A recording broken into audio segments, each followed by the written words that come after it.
Le port de Concarneau, spécialisé dans la pêche côtière, est l'un des rares à ne pas avoir bu la tasse pendant la crise sanitaire. Les petits côtiers traquent surtout la langoustine et si les plus gros bateaux sont restés à quai, eux sont sortis tous les jours.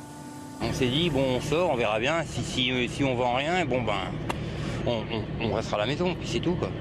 Puis on a toujours vendu, il y avait une demande, et même très bien vendu. Nous, on a la chance sur la langoustine, ça s'est à peu près maintenu, il y a beaucoup de marchés locaux. Donc ça s'est un peu maintenu, mais on a essayé de tout faire pour éviter d'inonder le marché, quoi. Par contre, les collègues au large, ouais, ils ont eu des difficultés. Ouais.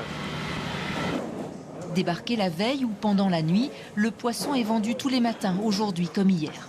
La criée, qui n'a jamais cessé de fonctionner, a même bénéficié de la fermeture contrainte de celle de Brest, Roscoff et partiellement Audierne. Mais cela ne s'est pas fait sans turbulence. Et si la langoustine s'est toujours bien vendue, les cours du poisson ont plongé. Le poisson, ça a été difficile sur les grosses tailles. On va dire le merlu 1 et 2 et la lotte 1 et 2. Sauf que Concarneau, oui, on a eu quelques invendus, mais ça n'a pas été catastrophique. Sur les autres places, en revanche, et notamment au Guilvinec, premier port pour la pêche artisanale hauturière, la situation a été désastreuse. Effondrement des volumes et des cours, suspension des retraits, multiplication des invendus.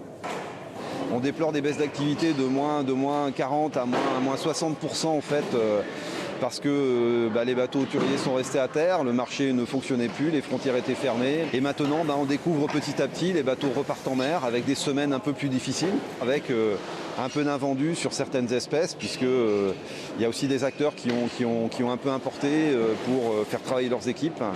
Donc chaque jour et chaque semaine, on doit adapter ces stratégies-là. Les prochaines semaines seront décisives avec davantage de bateaux en mer et un marché encore hésitant.